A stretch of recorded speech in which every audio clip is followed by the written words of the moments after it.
Hi, welcome to HardReset.Info.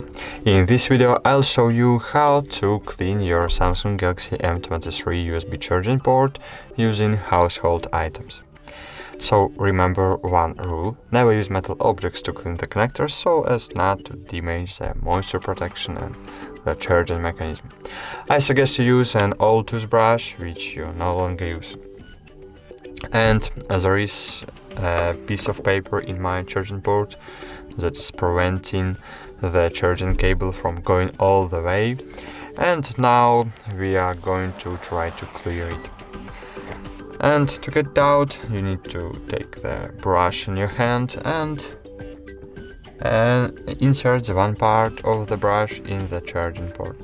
Then gently pry out the piece of paper. And cool, that's all. Thank you for watching. Like this video, subscribe to our channel, and bye. See you.